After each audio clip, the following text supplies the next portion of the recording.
D'accord. Moi, on va écouter un autre témoignage. On va revenir à votre témoignage à vous, Fabrice. Je rappelle que vous avez fait, lui c'est Fabrice, vous avez fait de 2016 à 2018. Vous êtes parti d'où? J'étais de Douala pour Gawa. Ah, vous êtes passé par Gawa. À Gawa. Pourquoi vous êtes passé par Gawa? Oui, puisque je ne voulais pas affronter la zone anglophone. Ah, ok. Puisqu'il y avait la guerre là-bas. Ok, ok. Bon. Vous êtes passé par... Vous êtes allé à Gawa et de Gawa? Et ça, à Gawa, il y avait les voitures qui quittaient Gawa pour entrer chinois. Entrée chinois qui est toujours à Gawa. C'est là où on prend la voiture pour traverser pour aller vers le Nigeria.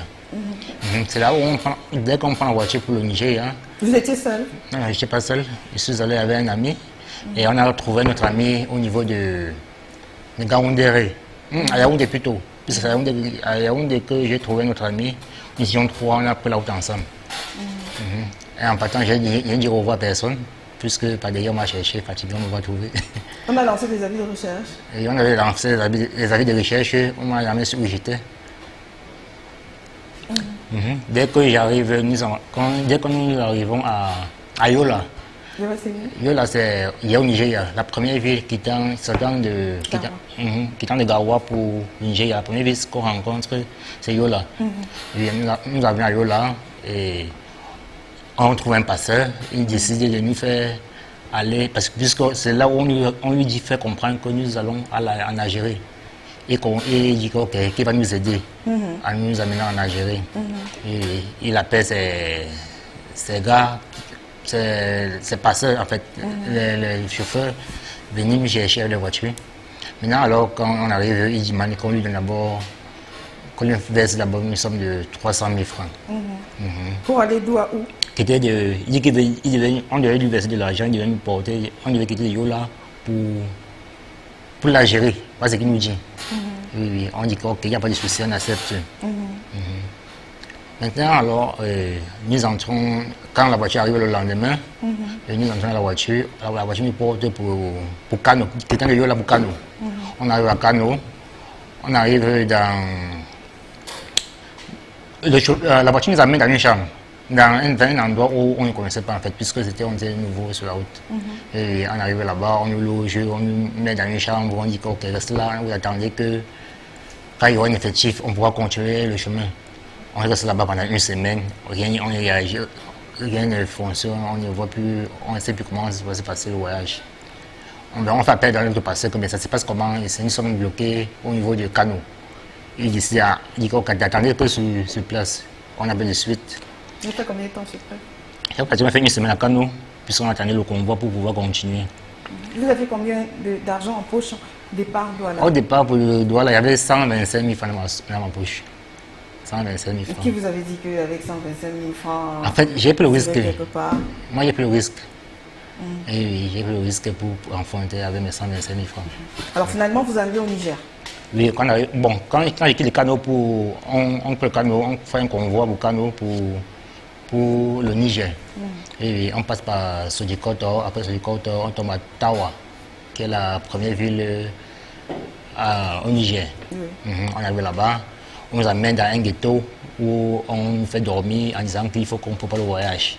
Il faut que? Pour préparer le voyage, pour traverser le désert. Nous restions là-bas pendant presque 2 mois.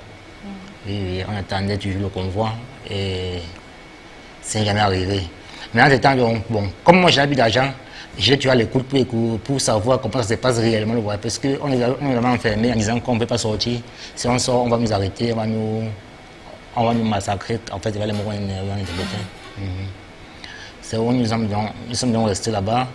Un matin, je constate qu'on nous fait comprendre qu'il y a un voyage qu'on a préparé pour traverser le désert pour l'Algérie.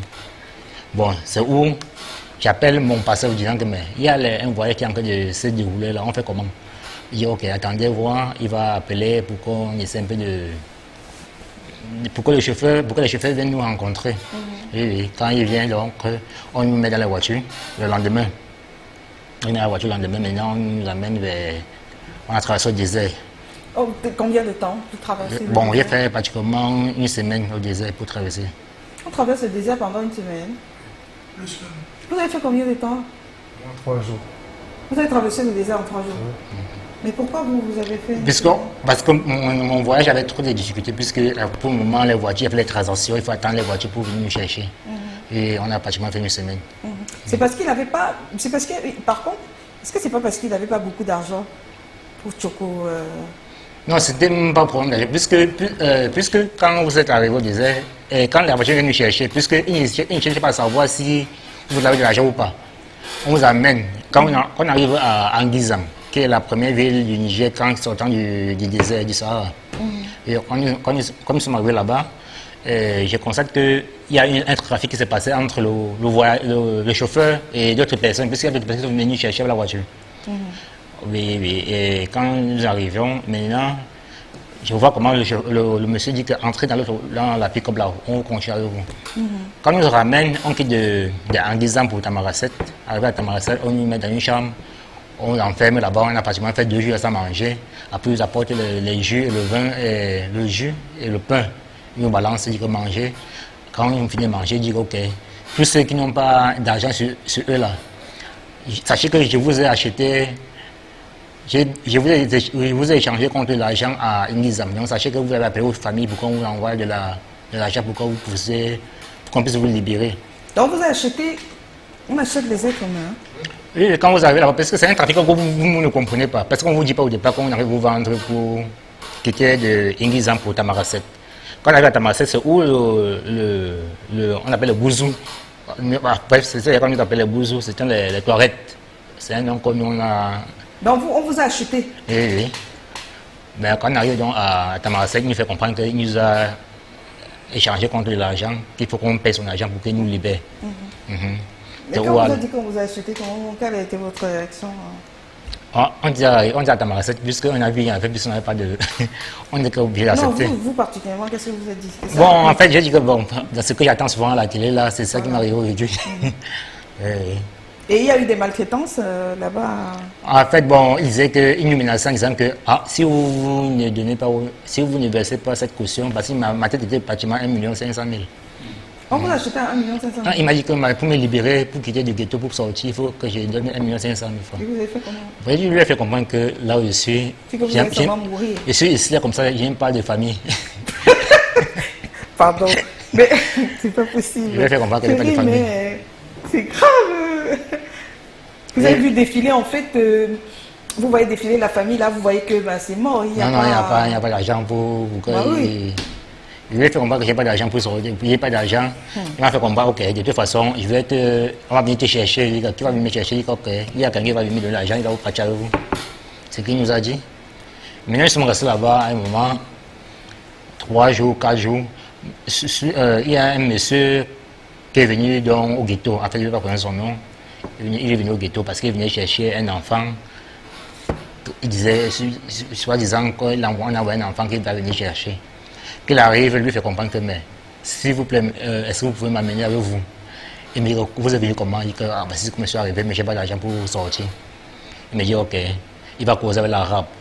Il est allé donc voir l'arabe, il lui a expliqué. C'était un Camerounais? Oui, c'était un Camerounais. Oui. Il m'a dit, ok, vais verser de l'argent à l'arabe, après maintenant tu vas travailler, l'argent tu vas me rembourser. Il dit, ok, il n'y a pas de souci. C'est où il a versé un peu l'argent, après il m'a amené avec lui. Vous avez travaillé quoi pour rembourser? Bon, là-bas il y a le chantier comme le manœuvrage. Vous avez travaillé combien de temps? J'ai pratiquement fait pratiquement 5 mois. Pour rembourser à votre frère? Puis il vous a aussi acheté? Oui, il m'a acheté aussi. Donc vous avez été vendu 2 fois? 2 fois. Et puis, est-ce que vous êtes passé par la mer aussi? Et en fait, bon, là, en Algérie, il n'y a pas de mer, puisqu'il fallait quitter l'Algérie pour Oran et quitter Oran pour le Maroc. Ah, vous alliez plutôt... Mais ça ne se dit pas comme au Maroc. Oui, comme au Maroc, puisque oui. Sinon, il y a la mer. Parce que mon objectif était d'atteindre le Maroc et pouvoir traverser la mer. C'est beaucoup plus caché. Mais est-ce que les migrants utilisent cette mer-là? On l'utilise. Mais pourquoi on ne dit pas? Non, chez eux, ils ne sont pas trop dans ce business comme les Tunisiens ou les Marocains, les Libyens, ils ne sont pas trop dans le business là.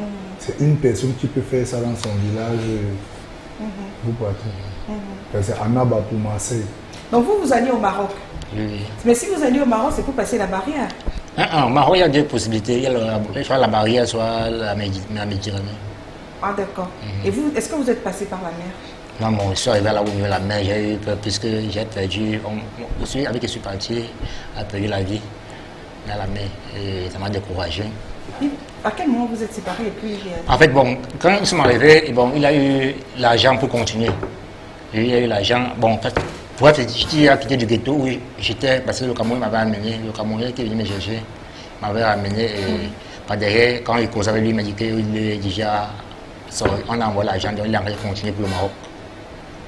il est mort à quel moment? Il est mort au niveau, dans l'eau en fait, quand il traversait la mer. Vous êtes arrivé devant cette eau-là? Je suis arrivé, bon, j'ai eu la frustration à rentrer. Et je ne peux pas.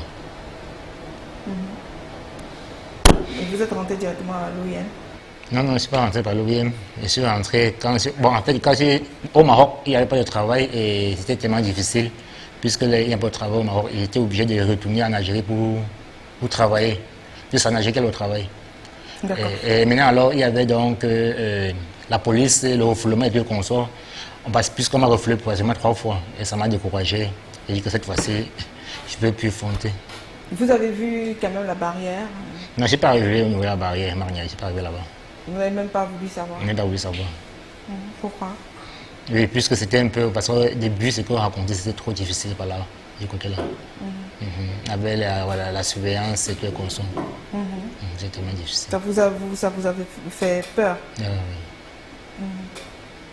Et les femmes, qu'est-ce que vous avez vu, je dis, durant le parcours et qui vous a fait... Ce qui m'a fait peur durant le parcours au désert particulièrement, c'était les cadavres. J'ai vu quand même quelques cadavres au désert. Et quand on passait, quand on voyait un cadavre, on essayait juste de verser du sable sur le corps pour pouvoir continuer ce chemin. Ça vous faisait pas peur de... Si, ça faisait peur, mais on avait eu le choix, on avait à entamer le désert, on ne pouvait plus faire marche arrière. Et les pirates, est-ce que vous avez été confronté aux pirates? Non, je n'ai pas confronté aux pirates. Oui. C'est vrai qu'il y a trop de trafic au désert, mais c'est pas... Puisque les gens viennent vers vous de manière anonyme, ils ne vous se présentent pas, ils disent qu'entrez dans la voiture où on continue au voyage. Mais vous ne savez pas avec qui vous êtes. Et vous avez été confronté... mais vous avez assisté à des viols? Oui, j'ai assisté à Des viols de qui? les Touaregs, comme je disais tout à l'heure, au fil